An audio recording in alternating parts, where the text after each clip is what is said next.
All of you have heard what he said just now.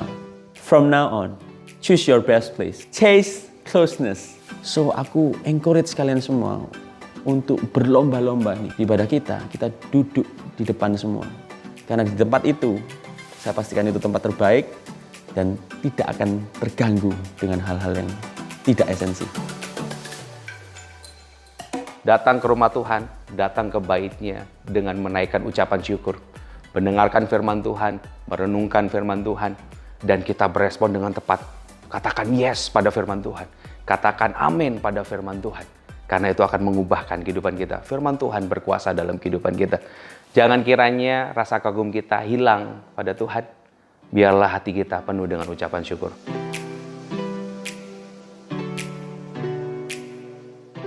If you don't make your decision, it will never be your home eventually. So trust His best plan through this imperfect family.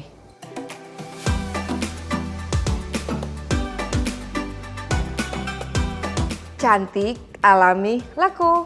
Buat KJCians yang baru pertama kali hadir di ibadah KJC, ini bukanlah bahasa Latin, apalagi bahasa Korea. Cantik, alami, laku adalah singkatan dari catat atau ketik, alami, dan lakukan khotbah.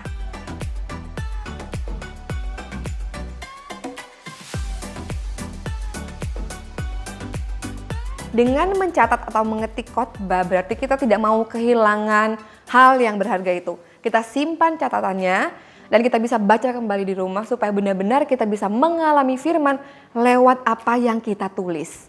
My home is KGC. From our heart To yours, We love you, KJCians.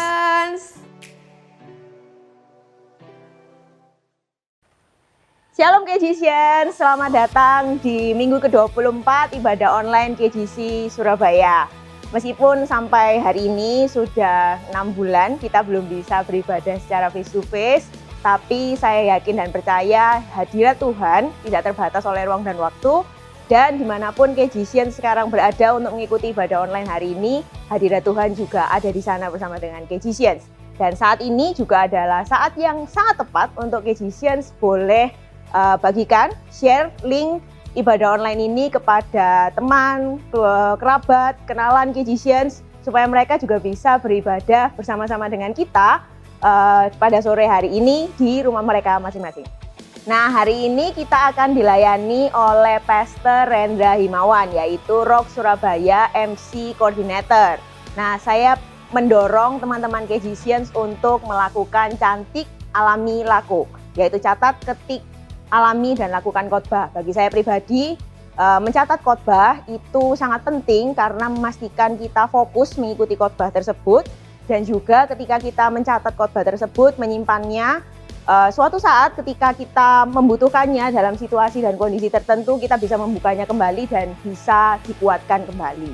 Nah, tapi sebelum masuk ke dalam ibadah pada hari ini, kita akan ada quick words yang dibawakan oleh Wang Jujang Rinzab Darmawan, yaitu Outreach and Mission Ministry Leader sekaligus MC Pastor dari MC Build and Clicks atau disingkat BC.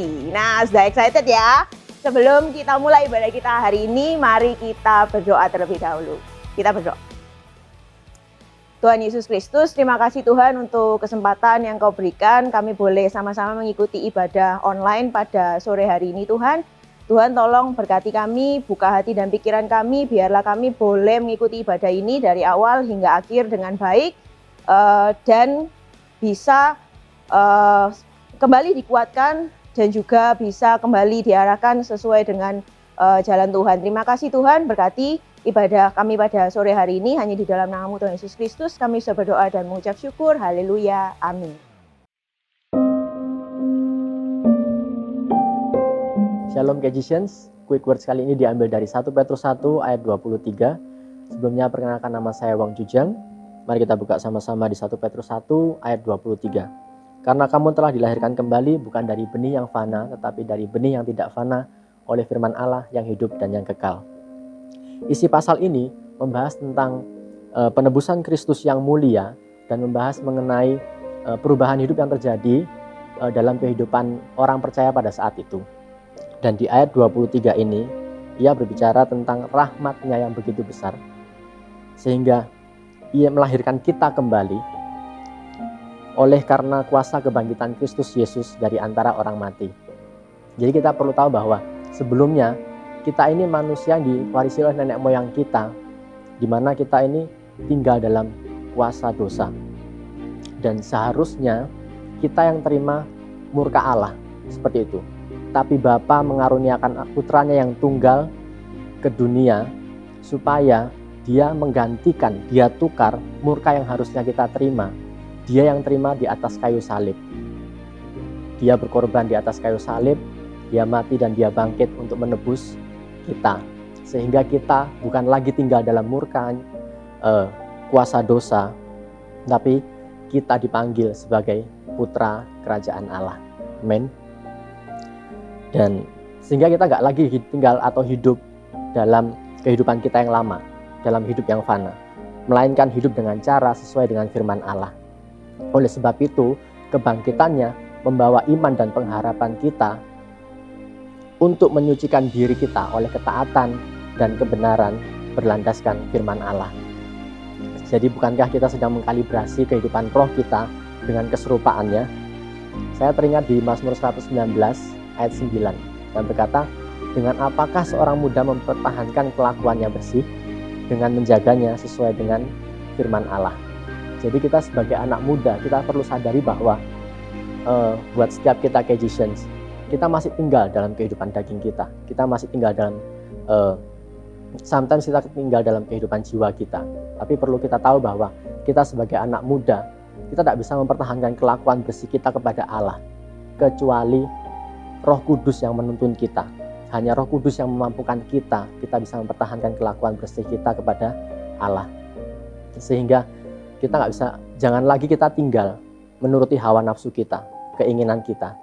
Karena seperti yang dikatakan Mazmur 119, kita harus mempertahankan kelakuan kita sebagai seorang muda berlandaskan firman Allah. Karena firman Allah itu tidak dapat binasa, tidak dapat cemar, tidak dapat layu, dan sifatnya kekal. So, kedagingan kita, jiwa kita masih bisa cemar, masih bisa lemah, masih bisa layu. Bahkan kita nggak kekal. Suatu saat kita akan mati kembali menjadi debu lagi. Tapi sekali lagi, #leadhearts. Itu yang perlu kita perhatikan, bahwa minta Roh Kudus, minta tuntunan Roh Kudus untuk mengkalibrasi roh kita. Supaya kita bisa dituntun berlandaskan firman Allah.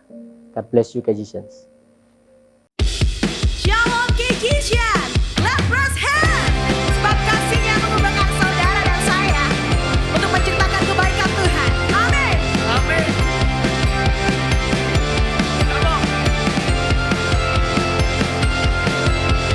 Tak lagi ku ragu akan hidupku, karena masa depanku telah Kau sediakan. Tak lagi ku biarkan hatiku sedih, sebab Tuhan Yesus sumber sukacita di hidupku. Mari bersinar bagi dunia, karena Dia hidup di dalam kita. Mari ceritakan pada dunia kasih-Nya yang mengubahkan, and I want change.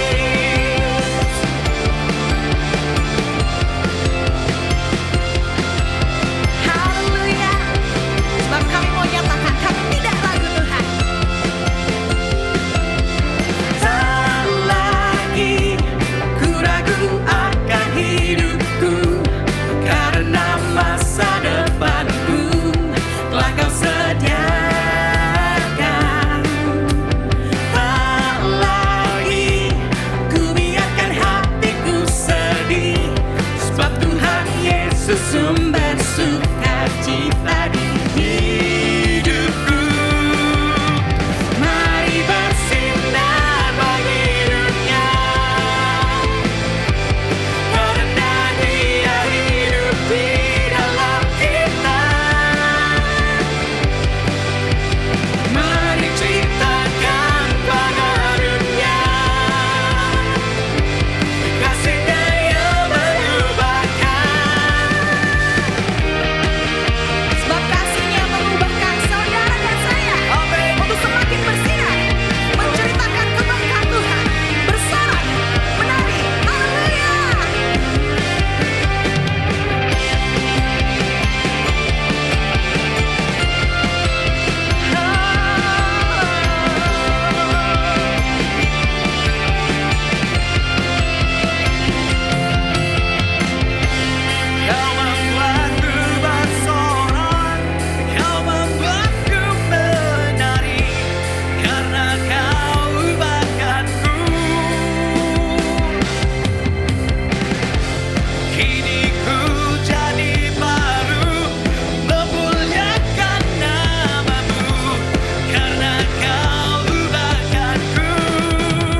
Mazmur 102 ayat 26 sampai 29. Dahulu sudah kau letakkan dasar bumi, dan langit adalah buatan tanganmu.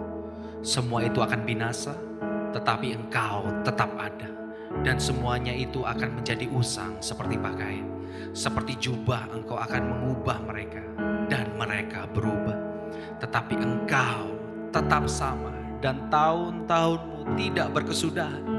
Anak hamba-hambamu akan diam dengan tentram, dan anak cucu mereka akan tetap ada di hadapanmu. Amin. Kami datang padamu Tuhan, membawa pujian kami bagimu. Jesus, we worship you Lord. We worship you, Abba Father.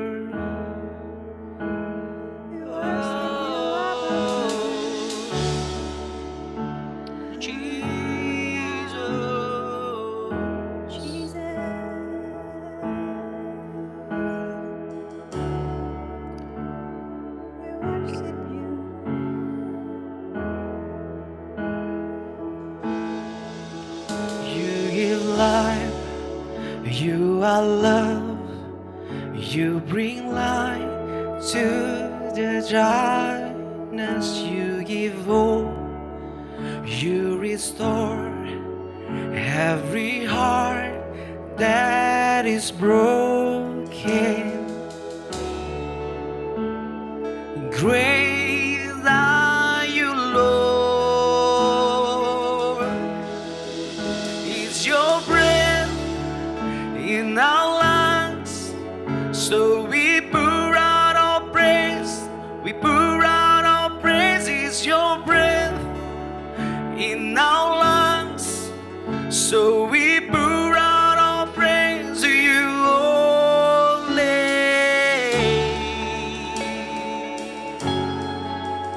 Oh, you give life. You are love. You bring light to the darkness. You give hope. You restore every heart that is broken. Great are you, Lord. It's your breath in our lungs, so we pour out our praise. We pour out our praise. It's your breath in our lungs, so we pour out our praise to you only. It's your breath in our lungs, so we pour out our praise. We pour out our praise. It's your breath in our lungs, so we pour out our praise to you only.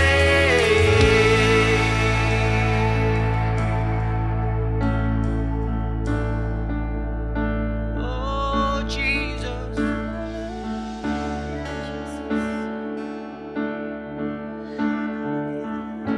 praise you.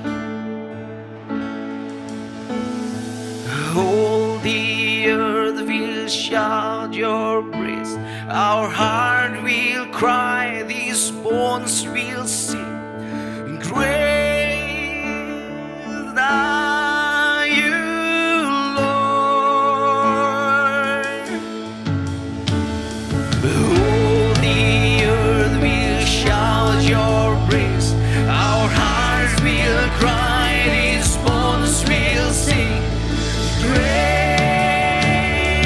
are you, Lord.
How great are you, Lord?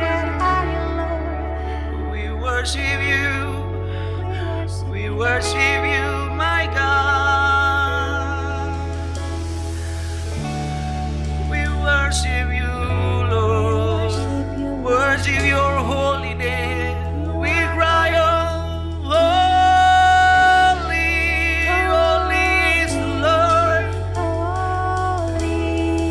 Holy, holy is the Lord. Kau yang layak dipuji Tuhan, tiada yang lain bersama. Haleluya.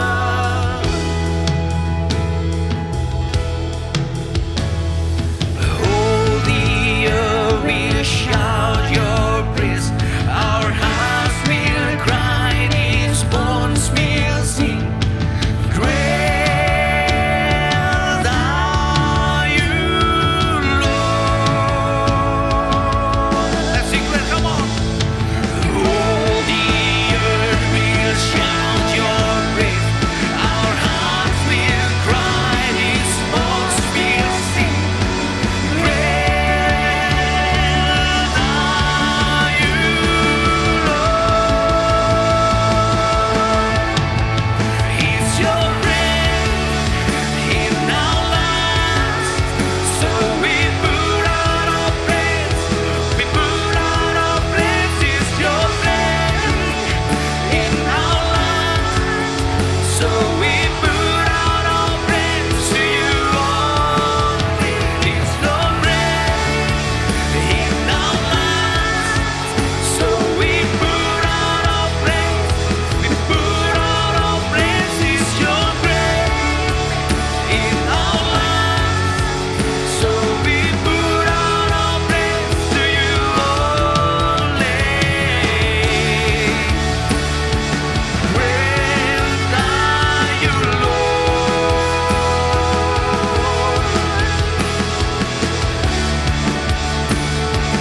Great are you,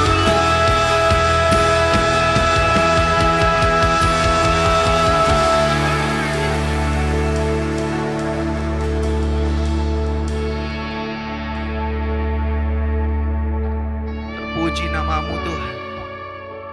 Terpuji namamu, Bapa kami yang kekal, Allah kami yang perkasa. Kau Raja kami, Kau Tuhan kami, penyelamat kami Tuhan. Terima kasih Kau telah tebus kami. Dan Roh-Mu tinggal dalam kehidupan kami, yang membawa kami untuk terus bisa hidup di dalam kebenaran-Mu. Hari ini Tuhan, kami mau mendengarkan firman-Mu. Kami percaya firman-Mu berkuasa mengubahkan kehidupan kami. Bekerja Roh Kudus dalam setiap kehidupan kami. Kami percaya firman-Mu itu memulihkan kehidupan kami.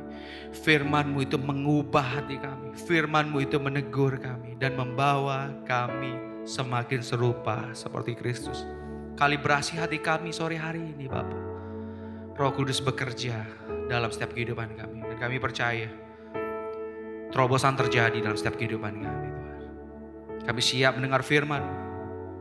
Di dalam nama Tuhan Yesus kami sudah berdoa dan bersyukur. Haleluya. Amin.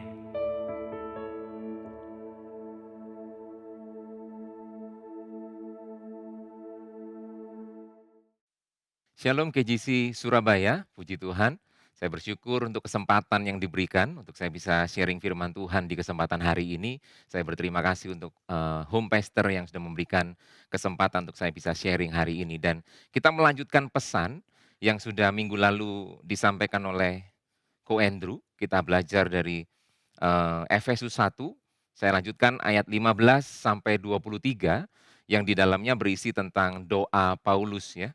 Kita baca dulu Efesus 1 ayat 15 sampai 23. Karena itu setelah aku mendengar tentang imanmu dalam Tuhan Yesus dan tentang kasihmu terhadap semua orang kudus, aku pun tidak berhenti mengucap syukur karena kamu dan aku selalu mengingat kamu dalam doaku dan meminta kepada Allah Tuhan kita Yesus Kristus yaitu Bapa yang mulia itu supaya Ia memberikan kepadamu roh hikmat dan wahyu untuk mengenal Dia dengan benar. Selanjutnya, dan supaya ia menjadikan mata hatimu terang, agar kamu mengerti pengharapan apakah yang terkandung dalam panggilannya, betapa kayanya kemuliaan bagian yang ditentukannya bagi orang-orang kudus, dan betapa hebat kuasanya bagi kita semua yang percaya, sesuai dengan kekuatan kuasanya yang dikerjakannya di dalam Kristus dengan membangkitkan dia dari antara orang mati, dan kekuasaan dan kerajaan dan tiap-tiap nama yang dapat disebut, bukan hanya di dunia ini saja, melainkan juga di dunia yang akan datang.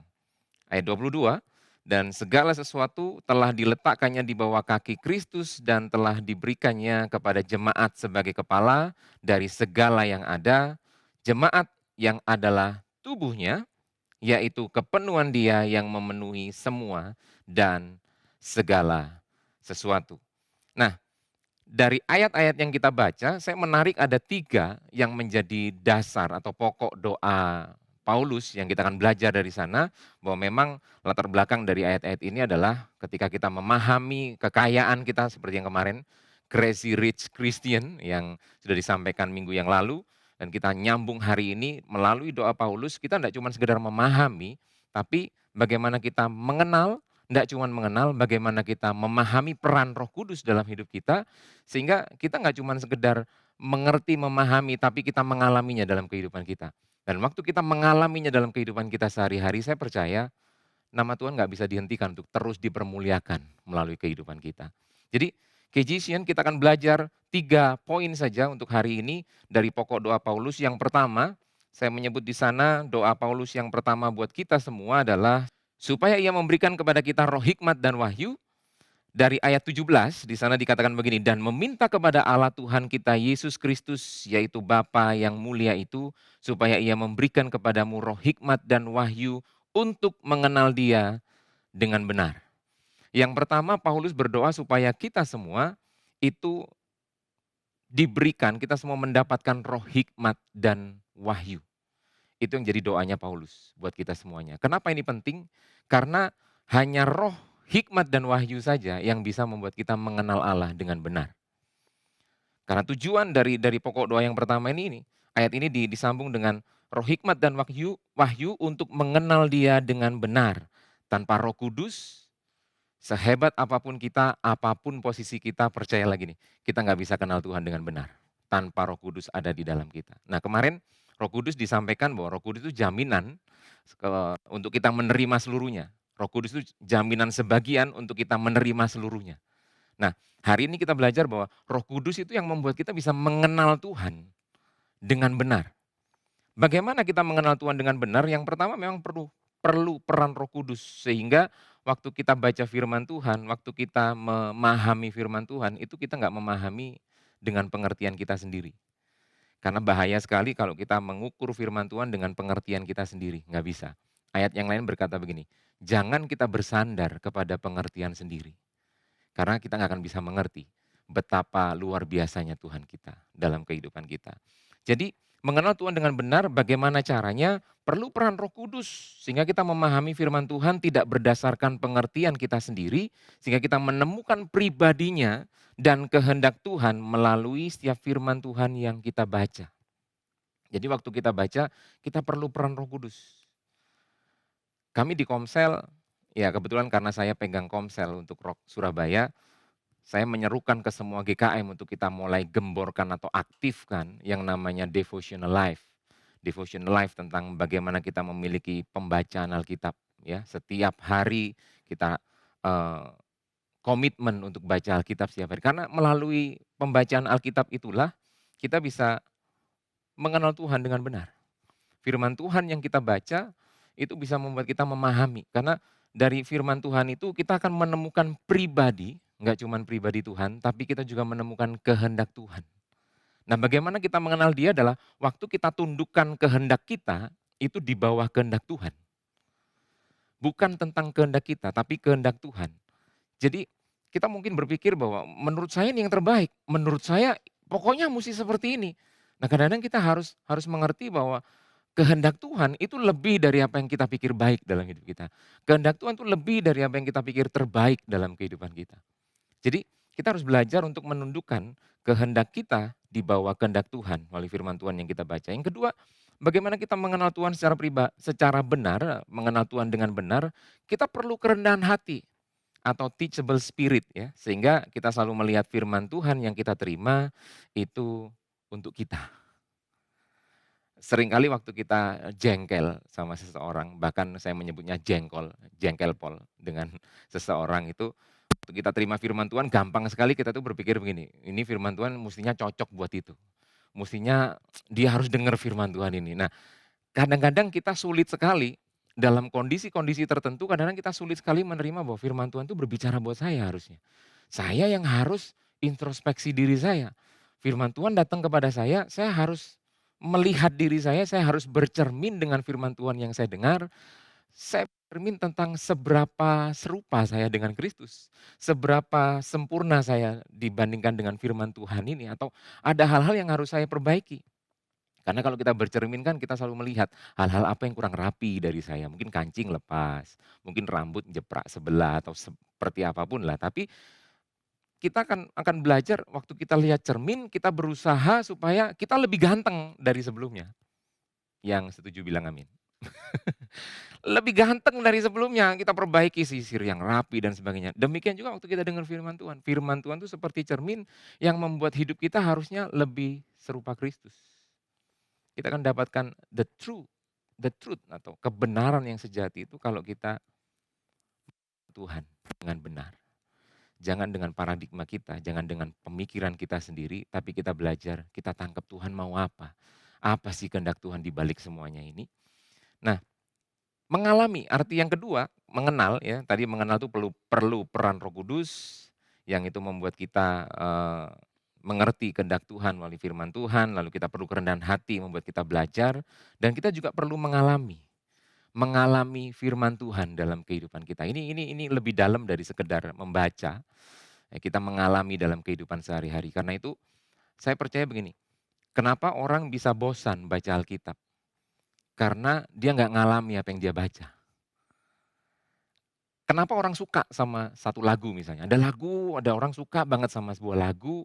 Kenapa dia suka? Karena lagu itu kayak menyentuh sesuatu dalam dirinya, yang setiap kali dia dengar lagu itu dia ingat sesuatu. Dia ingat pengalaman apa yang pernah terjadi di dalamnya. Demikian juga firman Tuhan. Waktu kita mengalami firman Tuhan dalam hidup kita sehari-hari, yang saya percaya begini, kita akan semakin merasa, hari ini keren banget ya. Firman Tuhan bisa ngomong sesuatu sama saya. Saya ngalami ini karena firman Tuhan sebelumnya sudah pernah ngomong ini. Wah, itu akan membuat kita semakin exciting dalam kehidupan kita untuk kita semakin baca.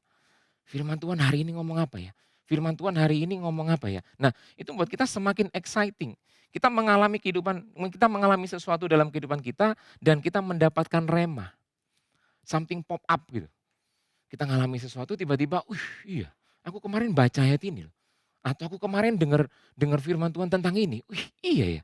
Nah, itu membuat kita ngerasa semakin exciting dengan firman Tuhan yang kita baca. Buat kita semakin mau apa lagi ya, Tuhan mau ngomong apa lagi ya. Yang kedua melalui kehidupan berkomunitas. Mau gak mau kita gak bisa lepas dari komunitas. Nah, kenapa hidup komunitas itu penting? Karena seringkali Tuhan menitipkan berkat itu melalui orang lain kepada kita. Melalui sel pastor kita mungkin, melalui teman kita mungkin, melalui sahabat kita mungkin. Bahkan melalui hal-hal yang kita nggak pernah duga sebelumnya, Tuhan bisa berbicara sesuatu kepada kita.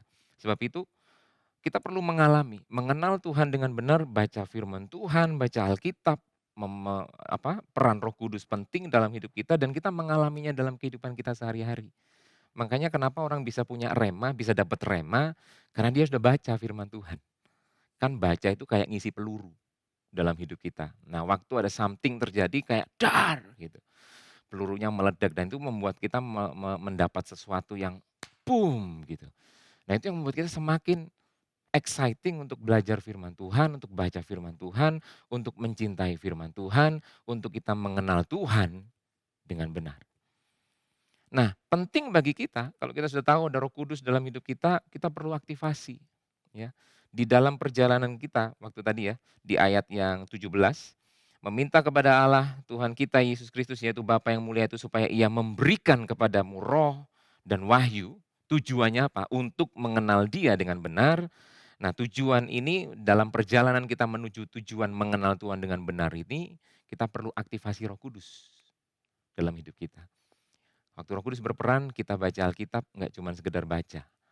Itu akan dibawa kepada pengalaman demi pengalaman yang baru. Percayalah, Tuhan kita terlalu luar biasa untuk bisa dibatasi dengan sesuatu hal yang baru. Artinya begini, setiap hari Tuhan kita akan punya sesuatu hal yang baru buat kita melalui firman Tuhan. Setiap hari. Apakah Tuhan kehabisan ide? Enggak. Makanya Tuhan enggak bisa dibatasi dengan pemikiran kita. Enggak bisa. Tuhan kita terlalu kreatif untuk setiap hari dia pasti kasih sesuatu yang baru buat kita. Nah itu akan terus terjadi. Waktu kita ngalami sesuatu, rema muncul pop up dan itu membuat kita semakin. Nah, tanda kita berjalan dalam tujuan itu untuk mengenal Tuhan dengan benar, atau kita mulai mengerti tujuan itu terjadi dalam hidup kita, ada 3 tandanya. Jadi tiga tanda ini yang menyertai kehidupan orang yang mengenal Tuhan dengan benar. Yang pertama adalah berbuah. Perubahan nyata dalam hidup yang terus disempurnakan. Jadi hidupnya pasti berubah karena dia berbuah. Hidupnya pasti berubah karena dia berbuah. Perkataannya berubah karena dia berbuah. Kebiasaannya berubah karena dia berbuah. Jadi hidupnya berubah karena muncul buah-buah dalam hidupnya. Buah-buah yang semakin membuat orang itu melihat, oh iya, gak heran kalau dia ini Kristen. Gak heran kalau dia ini punya Yesus dalam hidupnya. Karena hidupnya beda. Nah itu yang harus kita punya. Yang kedua, hidupnya semakin serupa Kristus. Tolak ukur pengenalan Tuhan dengan benar adalah keserupaan Kristus. Kedewasaan dalam kekristenan tidak pernah diukur dari seberapa lama teman-teman jadi Kristen. Enggak. Diukurnya dari mana? Seberapa serupa teman-teman dengan Kristus. Makanya kita akan mengalami kehidupan yang disempurnakan. Makin serupa Kristus. Yang ketiga, tandanya adalah kita berfungsi dalam komunitas. Makanya kita nggak bisa lepas dari komunitas. Saya akan berfungsi dalam komunitas saya kalau saya punya pengenalan yang benar akan Allah. Dalam komunitas kita belajar egonya dilepas. Hanya komunitas yang membuat kita belajar ego kita dilepas. Tanpa kita masuk dalam komunitas, ego kita nggak akan lepas sehingga kita nggak akan bisa memiliki pengenalan yang benar akan Tuhan. Karena hidup kita semakin dikendalikan dengan ego kita. Buahnya yang ketiga adalah berfungsi dalam komunitas. Dari pokok doa yang pertama ini kita belajar bahwa ayo KJCN kita belajar untuk kita minta roh, hikmat dan wahyu. Aktif setiap hari. Makanya setiap hari penting bagi kita untuk pagi hari bangun kita minta Tuhan penuhi aku dengan roh-Mu. Tuhan, Roh Kudus berkaryalah melalui saya. Saya selalu suka lagunya Frankie Siombing zaman saya masih muda dulu, ya sekarang masih muda sih, percayalah. Tapi saya dulu pernah lebih muda dari sekarang, ada lagu yang bagus dia bilang begini, if you can use anything Lord, you can use me. Waktu kita beri diri kita untuk Roh Kudus pakai hidup kita, saya percaya berbuah, kita makin serupa Kristus. Dan yang ketiga, kita berfungsi dalam komunitas, itu akan membuat hidup kita maksimal dalam Tuhan. Yang kedua, pokok doa yang kedua, saya masih punya 2 poin lagi ya. Yang kedua, di sana dikatakan ayat 18, dan supaya ia menjadikan mata hatimu terang, agar kamu mengerti pengharapan apakah yang terkandung dalam panggilannya, betapa kayanya kemuliaan bagian yang ditentukannya bagi orang-orang kudus. Yang menarik buat saya di pokok doa yang kedua ini, Paulus berdoa supaya ia menjadikan mata hati kita terang. Yang menarik buat saya pelajari dari bahasa New King James, di sana dibilang bahwa the eyes of your understanding, mata pengertian kita semuanya itu being enlightened, diterangi gitu, diterangi oleh Allah. Jadi mata pengertian kita itu diterangi oleh Allah. Itu pengertian yang menarik buat saya, dan lebih jelas dikatakan begini, inner self kita, ya keakuan kita, inner self kita, karakternya kita, dan center of our life, Senter itu pusat ya, bukan yang buat listrik mati itu, bukan. Itu senter yang lain. Tapi pusatnya hidup kita itu diterangi oleh Allah. Nah, mata hatimu terang artinya inner self kita, karakternya kita, dan pusat hidup kita itu diterangi oleh Allah.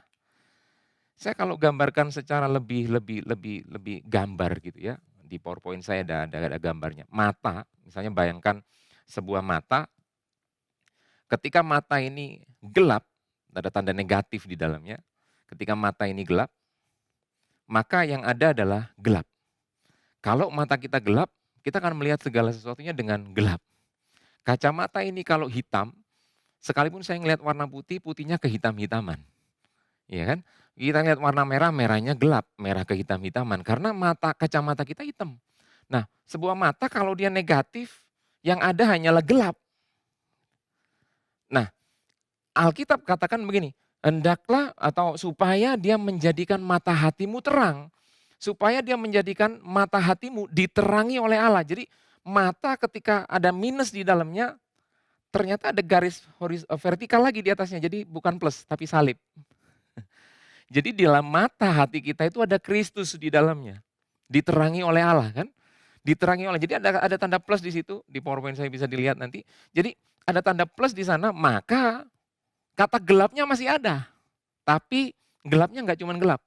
Waktu ada Kristus, mata kita ada Kristus di dalamnya.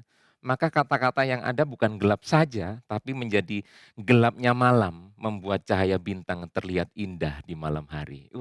Hizkia banget ya. Jadi gelapnya malam membuat cahaya bintang terlihat indah di malam hari. Nah, waktu kita dengar kalimat gelapnya malam membuat cahaya bintang terlihat indah di malam hari, itu kan kita mulai tersenyum dengan kata-kata itu. Beda dengan kalau kita punya cuma punya kata gelap saja. Gelap. Waduh, gelap.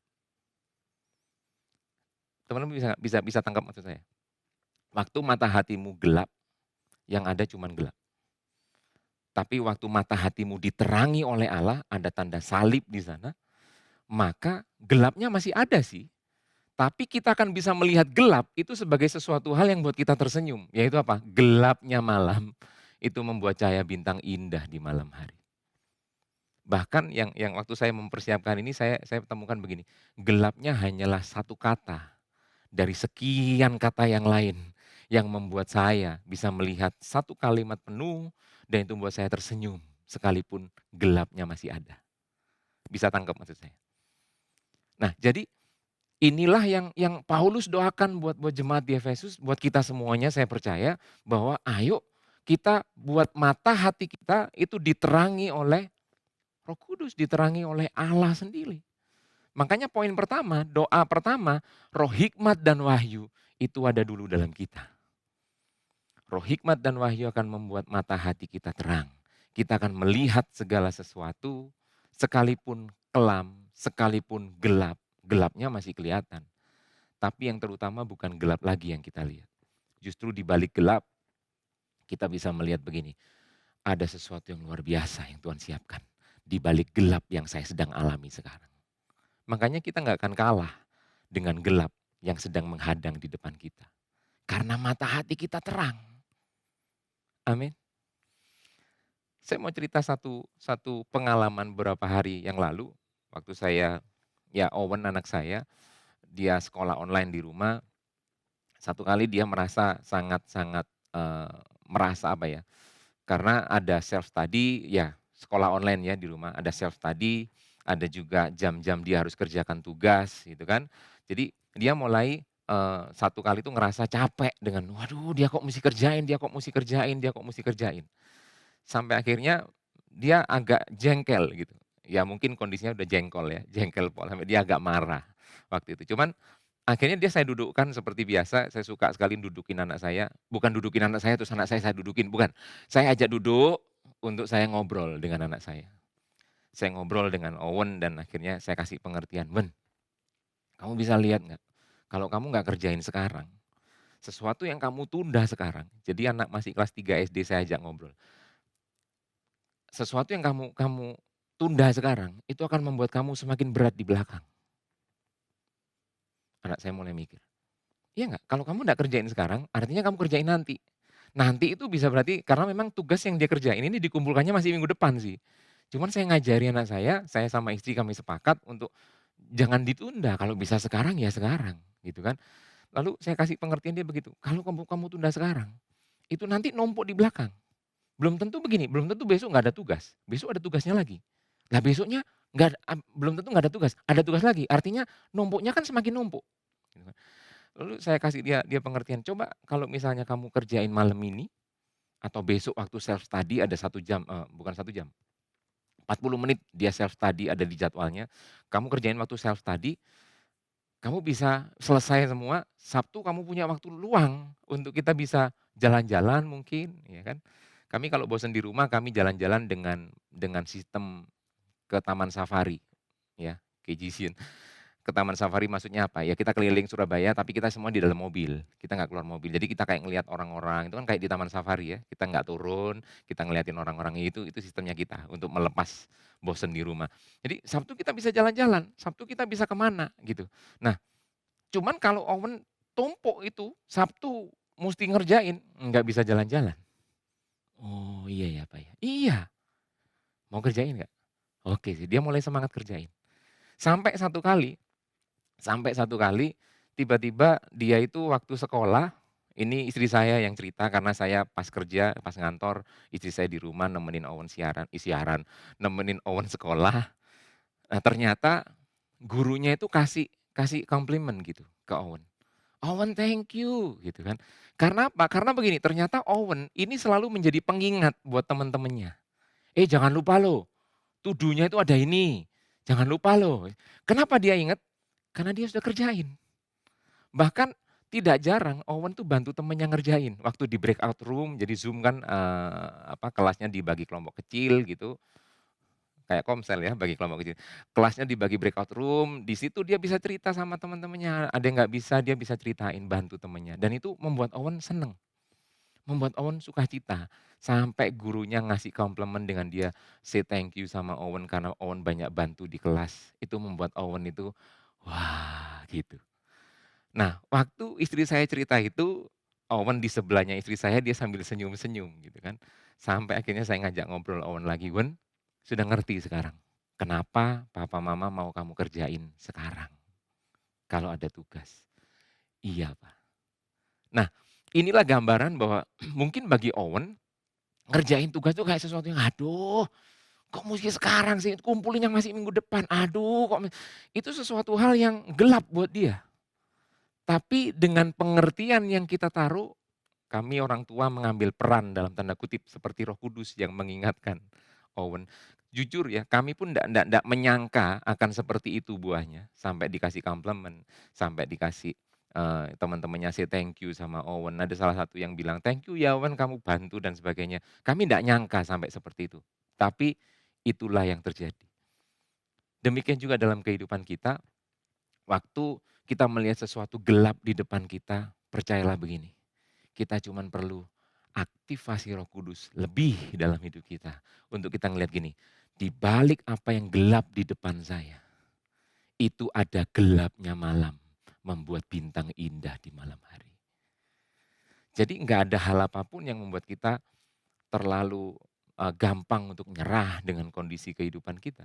Enggak ada hal apapun yang buat kita gampang untuk akhirnya tinggalkan Tuhan dalam kehidupan kita. Enggak. Kita justru akan semakin mengerti Tuhan mau apa dalam hidup kita. Waktu kita semakin punya mata hati yang terang. Amin. Yang ketiga yang terakhir, pokok doa yang disampaikan oleh Paulus adalah supaya kita memahami atau mengerti kehebatan kuasanya bagi kita. Itu ada di dalam ayat 19 sampai 21 di PowerPoint saya singkat ya supaya cukup. Jadi saya singkat di sana dibilang begini, dan betapa hebatnya kuasanya bagi kita yang percaya sesuai dengan kekuatan kuasanya. Sesuai dengan kekuatan kuasanya yang dikerjakannya, lompat ayat 20, yang dikerjakannya di dalam Kristus, lompat ayat 21, jauh lebih tinggi dari segala pemerintah dan penguasa dan kekuasaan dan seterusnya. dan seterusnya, dan seterusnya. Poin yang ketiga ini berbicara supaya kita memahami kehebatan kuasanya bagi kita yang dikerjakannya di dalam Kristus. Nah, ayat ini sebenarnya berbicara tentang begini, pokok doa yang ketiga ini bicara tentang bagaimana kita mesti maximizing Jesus di dalam kita. Artinya bahwa tidak ada hal yang bisa menghalangi kita untuk terus menyatakan Yesus yang ada di dalam kita. Mau masalah sebesar apapun, mau kondisi segelap apapun, gelapnya kan cuma jadi satu kata di balik sebuah kalimat yang memberkati kita. Saya sudah share di poin yang kedua tadi. Makanya nggak ada hal apapun yang menghalangi kita untuk menyatakan Kristus melalui kehidupan kita. Amin. Itu kalau Roh Kudus berperan penuh dalam kehidupan kita. Makanya kita akan maximizing Jesus dalam hidup kita. Kita akan membuat nama Yesus dipermuliakan melalui kita. Kita akan membuat nama Yesus termasyur melalui kehidupan kita. Orang kan ngelihat, kamu kondisi seperti ini kok kamu masih seperti ini, kamu semangat kamu. Ya, aku punya Yesus. Ya, aku berbeda. Ya kan? Kenapa? Karena kita punya Yesus. Itu dikerjakan di dalam Kristus, ya ayat 20 tadi. Makanya saya comparekan ini atau saya lengkapi ini dengan Filipi 4 ayat 13 yang berkata segala perkara dapat kutanggung di dalam Kristus. Karena hebatnya kuasa yang jauh melebihi segala pemerintahan, nggak cuman yang sekarang, sampai yang akan datang sekalipun. Ini kan luar biasa kan? Ini sesuatu hal yang luar biasa. Nah, segala perkara dapat kutanggung di dalam Kristus yang memberi kita kekuatan. Di dalam Kristus. Jadi kalau kita di luar Kristus kita nggak bisa. Tapi kalau kita di dalam Kristus ada kuasa yang melebihi pemerintahan apapun yang itu bekerja di dalam kita. Nah, satu hal yang perlu saya ingatkan di poin ini adalah segala perkara bukan cuma tentang masalah, tekanan, kondisi gelap, hambatan, atau apapun yang gelap dalam tanda kutip yang masuk kategori gelap yang ada di depan kita. Nggak cuma itu yang bisa kita tanggung. Tapi segala sesuatu di situ juga berbicara tentang waktu kita diberkati. Waktu kita dapat berkat dari Tuhan, ada banyak orang gagal gara-gara berkat yang diberikan. Karena dia nggak bisa kelola. Karena itu, KJCN, jangan sampai berkat yang kita terima itu justru membuat kita keluar dari rencana Allah. Jangan sampai berkat yang kita terima itu membuat kita keluar dari kehendak Allah. Makanya kita mesti kuat. Kuat dalam tekanan, kuat dalam berkat. Waktu kita diberkati, kita pun tetap bisa kelola berkat itu untuk membuat hidup kita semakin menyatakan pribadi Kristus melalui kehidupan kita. Amin. Contoh ketika Yesus dicobai, ya ada 3 pencobaan yang Yesus alami. Tapi salah satunya saya belajar, ketika dia dicobai, dia nggak berusaha menunjukkan siapa dia. Karena iblis selalu bilang begini, kalau kamu anak Allah, kalau kamu anak Allah. Saya cuma bayangin kalau Yesus itu orang yang gampang sekali meledak-ledak perasaannya. Terus disentil, kalau kamu anak Allah, belum tahu kamu, saya siapa? Belum tahu kamu. Bisa jadi gitu. Cuma Yesus tenang aja. Waktu dicobai, jika kamu anak Allah, dia tangkis dengan ada tertulis. Ya kan? Ada ketenangan yang dia firm sekali. Kenapa? Karena dia tahu nggak perlu membuktikan apa-apa kok tentang keanak-alahan saya. Yesus cuma bilang gitu. Karena kalau dia tersulut dengan dia berusaha membuktikan tentang saya adalah anak Allah, dia akan terpancing dan dia akan kalah.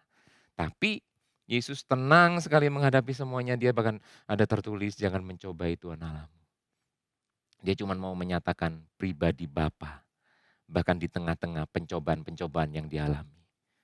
Sebab itu keberhasilan, tantangan, waktu kita berhasil melewati tantangan, jangan membuat kita menjadi sombong untuk menunjukkan siapa kita. No. Tapi buatlah itu menjadi kesempatan untuk kita menunjukkan siapa yang ada di dalam kita. Yaitu Kristus.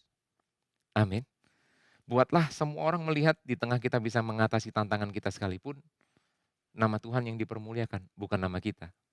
Tapi Tuhan yang ditinggikan. Nah, saya tutup dengan ayat 22 dan 23, di sana dikatakan begini, dan segala sesuatu telah diletakkan di bawah kaki Kristus, dan dia telah diberikannya kepada jemaat sebagai kepala dari segala yang ada, jemaat yang adalah tubuhnya, yaitu kepenuhan dia yang memenuhi semua dan segala sesuatu. Jadi Kristus jadi kepala, dan jemaat yang adalah tubuhnya yaitu kepenuhan dia. Jadi ada kondisi yang penuh dengan Kristus, maximizing Jesus dalam hidup kita. Maka begini, saya ajak sebagai penutup, saya ajak kita semua untuk mari miliki kehidupan yang terus mengenal Tuhan dengan benar dan membuat dia dikenal melalui kehidupan kita. Melalui keluarga, melalui pekerjaan, melalui pelayanan, melalui apapun yang bisa kita kerjakan yang jadi tanggung jawab kita. Mari kita buat kita semakin mengenal Tuhan, kita semakin mengalami Tuhan, dan kita semakin menyatakan pribadi Tuhan kepada sekitar kita. Karena kehidupan kita, saya ingat gembala senior kita yang menyampaikan kalimat ini, bahwa kehidupan kita adalah kehidupan yang to know Him and make Him known. Bagaimana kita membuat hidup kita semakin mengenal Tuhan, dan melalui hidup kita, kita membuat nama Tuhan semakin dikenal.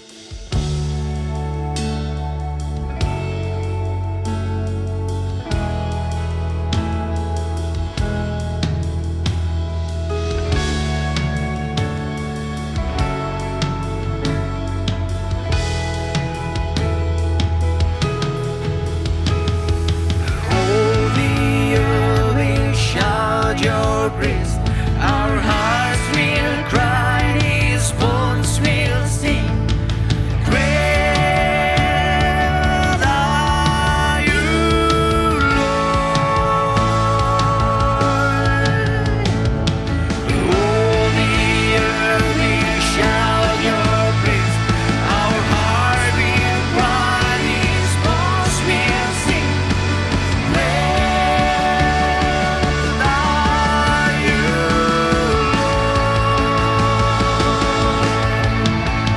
It's your breath in our lungs, so we pour out our praise. We pour out our praise. It's your breath in our lungs, so we pour out our praise to you. It's your breath in our lungs, so we pour out our praise. We pour out our praise. It's your breath in our lungs, so we pour out our praise to you. Great are you, Lord.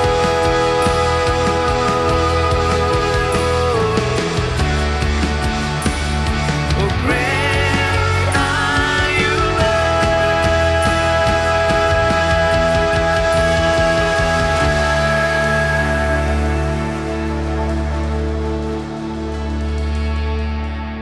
Tuhan, kami mengucap syukur buat pesan firman Tuhan malam hari ini.